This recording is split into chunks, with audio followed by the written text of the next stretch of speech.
Hello and welcome to Tabletop 24. I'm Alan, and this is another episode of We'll Play Again. We take a look at games we've recently got to the table with a view of how quickly we can get them back to the table. With ever-growing collections, time can be precious, so we answer the question of, will we play again?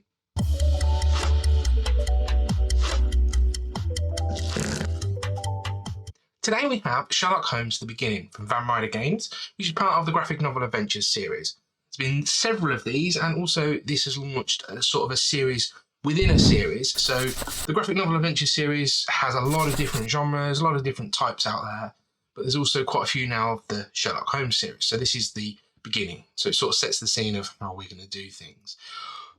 Obviously, first thing to note is, as this is a story-driven sort of adventure, there will be spoilers as we go through.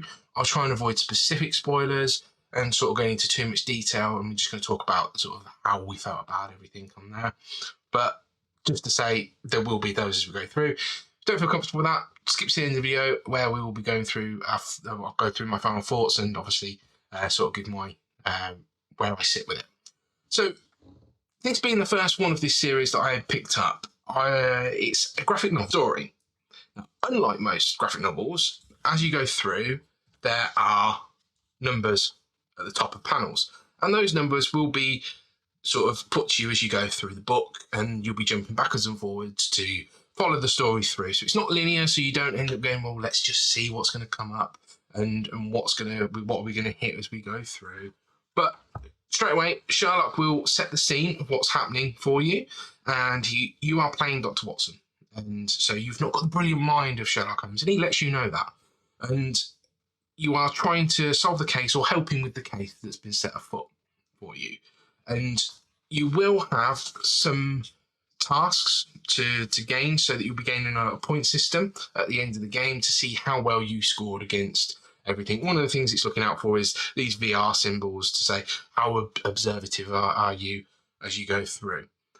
So straight away, you can start off the book with going straight to panel 109. You're looking through and you're trying to find 109 and 105, 108, 109. And as you'll see, you're bouncing around, going for 109. That'll give us a clue. If you don't understand the clue, it tells you what number to go to. If you do, it tells you how to read the code and decipher the code from there. I'm going to shut the book now. And the reason for that is, one of the biggest negatives of this book is you are bouncing backwards and forwards. So constantly flipping the pages, going from panel 12 to panel 150 and anywhere in between. And I think that just sort of is distracting for me. And being like in the story, it just feels disjointed that you happen to go backwards and forwards, backwards and forwards. Now, it has to be done that way, because if it was linear, you'd just follow it for the story through, and you wouldn't necessarily be able to go down your own path. Now, there isn't too much coming off the linear path for the story. There are bits that will sort of see the story end sooner and possibly making you go back to the beginning. And there are bits that you can choose to do this before this.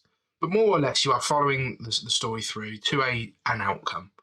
Now, you can pick some of the wrong answers in conversations or choose different routes, which will affect your endgame scoring. But like I say, more or less, you are following that linear route, which, when you're bouncing backwards and forwards, it just feels counterproductive to where you're going. Now, like I say, it has to be done that way, because if not, you kind of know how far you are along the story, or you kind of know which route you're going down, and it's difficult because it's got to be written in a certain way for you to follow and be able to divert off. But for me, that's probably the biggest negative about this. And there is a requirement to make some notes as well on the side, which, if I'm just reading a book, which this actually is, do I want to be constantly going off making notes? Now, we've reviewed other things on the channel, such as the Cantaloupe. That's very self-contained. Yes, you're marking off the sheet it gives you, but it's got a lot of other bits and pieces that you know you're going to have to be going off with. When I very first picked this up, I was like, right, I'm just going to sit in the chair and I'm just going to go through it. And I was like, oh, actually, no, I need to be marking some stuff down. It's not a lot, but it's just enough that, for me, takes it away from a book and makes it into something I need to sit at the table, or at least in a different position, or at least so I can make notes on the sides. minor inconvenience, and it might just be me that's saying that. But I think for a lot of people, if you're going to read a graphic novel, probably a bit more comfortable. You lean back in the chair, you engulf yourself in the story. Now you can't quite do that because of that in it. However, with all of that said, I think the story that's going on in here is quite good. I think it's not too difficult. It allows you to progress at your own pace, and it will help you where you need to be. There is no direct hint system, and you're just following things through. If you get to an untimely finish, then it will just go back. And being that you're not destroying panels or you're not finding out masses of information in the wrong areas, you could just go back a couple of panels and go, actually, I want to go and do this. And there was one bit where I'd done a couple of bits and I decided that I wanted to just go and have a quick look at what the other option would have meant, and it didn't mean anything, and which was good. And so sometimes it does. There's a few bits and pieces in there that, just like I say, you're progressing at your own pace and going through it. Now, again, I did this in one sitting. It took me a couple of hours to get through, and I think you have to do it in one sitting. Coming back to it afterwards, I think you would get lost. Now, 2 hours, it's not a long night. That's an evening. It's an afternoon or something like that. So it's not asking too much of your time. But I feel that you do have to have it hit it at that one. Like I say, it's not particularly difficult, so you will be progressing through it quite quickly. But coming back to my negative, that constant flipping, you'd save some time on it because you are just literally flipping through. And because the panels are not in page number order, so page number 8 could be over 3 or 4 actual physical pages. That means it's not quite easy to know exactly where in the book to turn straight away. And you might therefore catch a quick glimpse of a spoiler or something else. And that, again, comes back to the point of it had to be done that way. So, good story. It's got some twists and some turns in it. And I think I would like to see the next one in this series, because the beginning was obviously the beginning. And I think with the next one, they'll probably make it a little bit more intricate, a little bit more in depth. And part of the depth in this one come from the numbers. So as we saw earlier on the crime scene, there was numbers all over the pages.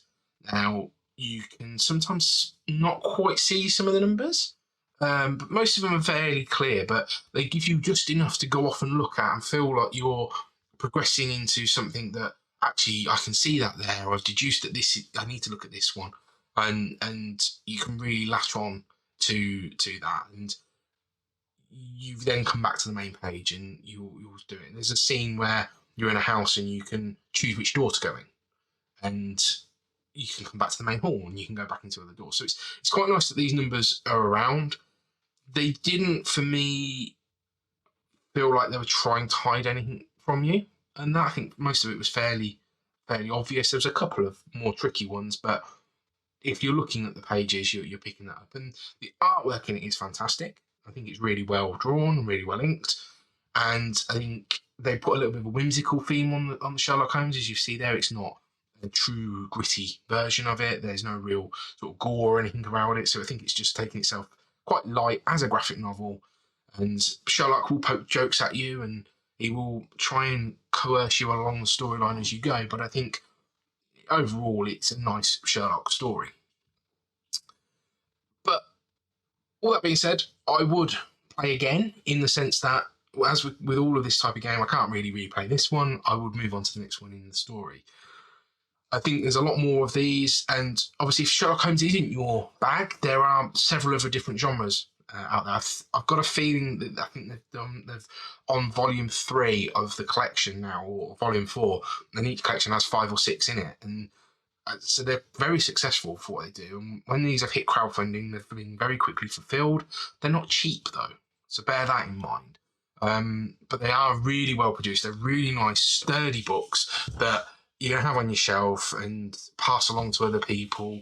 And I think that's probably where the value in these comes from, of getting them along to other people and letting other people enjoy them. And so for me, like I say, we'll play again, but it'll obviously be the next one in the series. But I'm not rushing to go and get the next one. Okay? So if you haven't done so already, please check out other videos on the channel, give us a like and a subscribe, and we will catch you next time. Take care.